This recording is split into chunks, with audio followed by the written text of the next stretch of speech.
Hi my YouTube family, ಇವತ್ತಿಂದ ನಾನು ನನ್ನ ಯೂಟ್ಯೂಬ್ ಚಾನಲ್ನಲ್ಲಿ ಹೊಸ ವೀಡಿಯೋಸ್ಗಳನ್ನ ಅಪ್ಲೋಡ್ ಮಾಡ್ತಿದ್ದೀನಿ. ತುಂಬ ದಿನಗಳಿಂದ ವೀಡಿಯೋಸ್ ಮಾಡಬೇಕು, ಅಪ್ಲೋಡ್ ಮಾಡಬೇಕು ಅಂತ ಆಸೆ ಆಗ್ತಿತ್ತು. ಆದರೆ ವಿನಾಕಾರಣಗಳಿಂದ ಅದನ್ನು ಪೂರೈಸ್ಕೊಳ್ಳೋಕ್ಕೆ ಆಗಲಿರಲಿಲ್ಲ. ಇವತ್ತು ಆ ಗಳಿಗೆ ಬಂದಿದೆ. ಇವತ್ತಿಂದ ನಾನು ನನ್ನ ವೀಡಿಯೋಸ್ಗಳನ್ನ ಅಪ್ಲೋಡ್ ಮಾಡಲಿಕ್ಕೆ ಸ್ಟಾರ್ಟ್ ಮಾಡ್ತಿದ್ದೀನಿ. ಇವತ್ತು ನಾವು ಮೊದಲಿಗೆ ಟೊಮೊಟೊ ಪಲಾವನ್ನ ಮಾಡೋಣ. ಟೊಮೊಟೊ ಪಲಾವ್ ಅಂದರೆ ಯಾರಿಗೆ ಇಷ್ಟ ಇಲ್ಲ?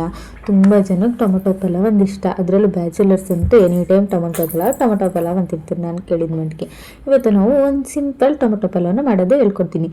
ಫಸ್ಟು ಒಂದು ಕುಕ್ಕರ್ಗೆ 3 ಸ್ಪೂನ್ ತುಪ್ಪ ಹಾಕಿ, ಜೀರಿಗೆ ಮತ್ತು ಸಾಸಿವೆನ ಹಾಕಿ, ಈರುಳ್ಳಿ ಮತ್ತು ಈರುಳ್ಳಿ ಹಾಕಿ ಚೆನ್ನಾಗಿ ಫ್ರೈ ಮಾಡ್ಕೊತಿದ್ದೀನಿ. ಈರುಳ್ಳಿ ಬ್ರೌನಿ ಕಲರ್ ಬಂದಮೇಲೆ ಟೊಮೊಟೊ ಹಾಕ್ಕೊತಿದ್ದೀನಿ. ಟೊಮೊಟೊನ ಹಸಿ ವಾಸನೆ ಚೆನ್ನಾಗಿ ಬೇಯೋ ತನಕ ಬಾಡಿಸ್ಕೊತಿದ್ದೀನಿ. ಅದಾದಮೇಲೆ ನಾನು ಶುಂಠಿ ಬೆಳ್ಳುಳ್ಳಿ ಪೇಸ್ಟ್ನ ಯೂಸ್ ಮಾಡ್ತಿದ್ದೀನಿ. ಶುಂಠಿ ಬೆಳ್ಳುಳ್ಳಿ ಪೇಸ್ಟು ನಮ್ಮನೆ ಇರೋದ್ರಿಂದ ನಾನು ಅದನ್ನು ಯೂಸ್ ಮಾಡ್ತಿದ್ದೀನಿ. ನೀವಿಲ್ಲ ಅಂದರೆ ಬೇಕಾದ್ರೆ ಮನೆಯಲ್ಲೇ ಶುಂಠಿ ಬೆಳ್ಳುಳ್ಳಿ ಹಾಕ್ಕೊಂಡು ರುಬ್ಕೊಂಡು ಕೂಡ ಹಾಕೋಬೋದು, ಇಲ್ಲ ಚಚ್ಕೊಂಡು ಕೂಡ ಹಾಕೋಬೋದು. ನೆಕ್ಸ್ಟ್ ನಾನು ಚಕ್ಕೆ, ಲವಂಗ, ಪಲಾವ್ ಎಲೆ ಪ್ರತಿಯೊಂದನ್ನು ಪುಡಿ ಮಾಡಿದ್ದೀನಿ. ಯಾಕಂದರೆ ನಮ್ಮನೆ ಕೈಗೆ ಬಾಯಿಗೆ ಸಿಗೋ ಹಾಗಿಲ್ಲ, ಹಾಗಾಗಿ ಪುಡಿ ಮಾಡಿಬಿಟ್ರೆ ಅದರಲ್ಲೇ ಫ್ಲೇವರ್ ಆ್ಯಡ್ ಆಗಿಬಿಡುತ್ತೆ ಅನ್ನೋದಕ್ಕೋಸ್ಕರ ನಾನು ಪುಡಿ ಮಾಡಿ ಇಟ್ಕೊಂಡಿದ್ದೀನಿ. ನೆಕ್ಸ್ಟ್ ನಾನು 4 ಟೊಮೊಟೊನ ಪ್ಯೂರಿ ಮಾಡಿ ಇಟ್ಕೊಂಡಿದ್ದೆ. ಆ ಟೊಮೊಟೊ ಪ್ಯೂರಿನ ಹಾಕಿ ಚೆನ್ನಾಗಿ ಬಾಡಿಸ್ಕೊತಿದ್ದೀನಿ. ಅದು ಕೂಡ ಹಸಿ ವಾಸನೆ ಎಲ್ಲ ಹೋಗ್ಬೇಕಲ್ಲ, ಇಲ್ಲ ಅಂದರೆ ಟೇಸ್ಟೇ ಹಾಳಾಗ್ಬಿಡುತ್ತೆ. ಟೊಮೊಟೊ ಪ್ಯೂರಿ ಎಲ್ಲ ಚೆನ್ನಾಗಿ ಬೇಯ್ತಾ ಇರಬೇಕಾದ್ರೆ ಮಧ್ಯದಲ್ಲಿ ಸ್ವಲ್ಪ ಪುದೀನ ಎಲೆಗಳು ಮತ್ತು ಬಟಾಣಿಗಳನ್ನ ಆ್ಯಡ್ ಮಾಡ್ತಿದ್ದೀನಿ. ಬಟಾಣಿನ ನಾನು ಹಸಿ ಬಟಾಣಿ ಯೂಸ್ ಮಾಡಿದ್ದೀನಿ. ನೀವು ಹಸಿ ಬಟಾಣಿ ಇಲ್ಲ ಅಂದರೆ ಒಣ ಬಟಾಣಿನೇ ನೈಟ್ ನೆನೆ ಹಾಕಿ ಬೆಳಗ್ಗೆ ಕೂಡ ಯೂಸ್ ಮಾಡ್ಬೋದು.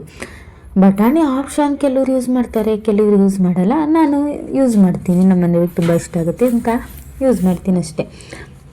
ಅದು ನಿಮ್ಮ ಇಷ್ಟ ಅಲ್ಲ, ನಿಮ್ಮ ಮನೇಲಿ ಹೇಗೆ ಮಾಡ್ತೀರೋ ಹಾಗೆ ಯೂಸ್ ಮಾಡ್ಕೋಬೋದು. ಬಟ್ ಚೆನ್ನಾಗಿರುತ್ತೆ ಬಟಾಣಿ ಯೂಸ್ ಮಾಡಿದ್ರಿಂದ. ನೆಕ್ಸ್ಟು ನಾನು ಚಿಲ್ಲಿ ಪೌಡ್ರ್ ಹಾಕೊತಿದ್ದೀನಿ.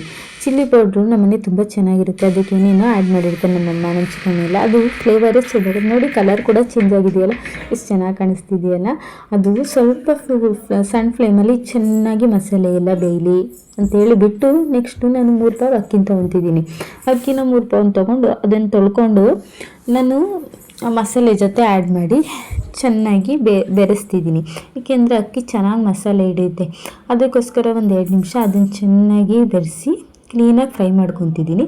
ಅದು ಚೆನ್ನಾಗಿ ಬೆರೆದ್ಮೇಲೆ ಅದಕ್ಕೆ ಅಳತೆಗೆ ತಕ್ಕಷ್ಟು ನೀರನ್ನು ಕೂಡ ನಾನು ಹಾಕ್ಕೊತಿದ್ದೀನಿ. ಇವಾಗ ನೋಡಿ, ನೀವು ಎಷ್ಟು ಬೇಕೋ ಅಷ್ಟು ನೀರು ಹಾಕ್ಕೊಳ್ಳಿ. ಕೆಲವರು ಸೊಸೈಟಿ ಅಕ್ಕಿ ಯೂಸ್ ಮಾಡೋದ್ರಿಂದ ಕಮ್ಮಿ ನೀರು ಯೂಸ್ ಮಾಡಬೇಕಾಗುತ್ತೆ. ಕೆಲವೊಂದು ಸಲ ಸೊಸೈಟಿ ಅಕ್ಕಿಗೆ ನೀರು ಜಾಸ್ತಿ ಆದರೆ ಅಂಬ್ಲಿ ಥರ ಆಗಿಬಿಡುತ್ತೆ. ನಾನು ಮನೆ ಅಕ್ಕಿ ಯೂಸ್ ಮಾಡೋದ್ರಿಂದ ಸ್ವಲ್ಪ ನೀರನ್ನ ಕಮ್ಮಿನೇ ಯೂಸ್ ಮಾಡ್ತೀನಿ.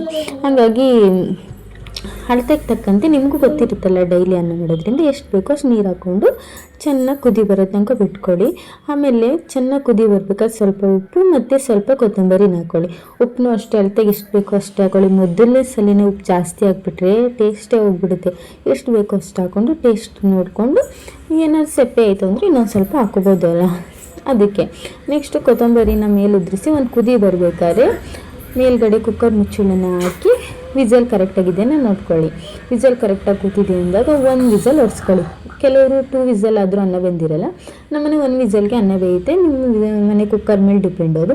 ನೋಡಿ ಎಷ್ಟು ಚೆನ್ನಾಗಿ ಬೆಂದಿದೆಯಲ್ಲ, ಹುಡಿಯಾಗಿ ಬಂದಿದೆ. ನಮ್ಮನೆ 5 ಮಿನಿಟ್ಸ್ ಬಿಟ್ಟು ನಾನು ಕುಕ್ಕರ್ ತೆಗ್ದಿದ್ದೀನಿ. ನೋಡಿ ಎಷ್ಟು ಚೆನ್ನಾಗಿ ರೆಡಿಯಾಗಿದೆ. ನೋಡ್ತಾ ಇದ್ರೆ ತುಂಬ ಖುಷಿ ಆಗ್ತಿದೆ, ವಾವ್ ಅನಿಸ್ತಿದೆ. ನೋಡಿ, ಟೊಮೊಟೊ ನಮ್ಮನೆ ಅಂತೂ ಎಲ್ರಿಗೂ ತುಂಬ ಇಷ್ಟ. ನೀವು ಕೂಡ ಒಂದ್ಸಲ ಟ್ರೈ ಮಾಡಿ ನೋಡಿ. Thank you. ಇವತ್ತಿನ ನನ್ನ ಯೂಟ್ಯೂಬ್ ಚಾನಲ್ನ ವಿಡಿಯೋ ಇದಾಗಿತ್ತು. ನೀವು ಕೂಡ ಟೊಮೊಟೊ ಬಾತನ್ನ ಇಷ್ಟಪಟ್ಟು ಮಾಡ್ಕೊಂಡು ತಿಂತೀರಾ ಅಂತ ಅಂದ್ಕೋತೀನಿ. ನನ್ನ ವಿಡಿಯೋಸ್ ನೋಡಿದ ಎಲ್ಲರೂ ನನ್ನ ಸಬ್ಸ್ಕ್ರೈಬ್ ಮಾಡಿ, ಹಾಗೆ ನನ್ನ ಪ್ರೋತ್ಸಾಹಿಸಿ. ಇವತ್ತಿನ ನನ್ನ ಮೊದಲನೇ ವಿಡಿಯೋ ಸಕ್ಸಸ್ಫುಲ್ಲಾಗಿ ಚೆನ್ನಾಗಿ ಓಡಲಿ ಅಂತ ಹಾರೈಸಿ. ಥ್ಯಾಂಕ್ ಯು ಎಲ್ಲ ಯೂಟ್ಯೂಬ್ ಫ್ಯಾಮ್. ನಮ್ಮ ಗುರುಗಳ ಆಶೀರ್ವಾದ, ಮಾದಪ್ಪನ ಆಶೀರ್ವಾದ ಎಲ್ಲ ಸದಾ ನನ್ನ ಮೇಲೆ ಇರಲಿ ಅಂತ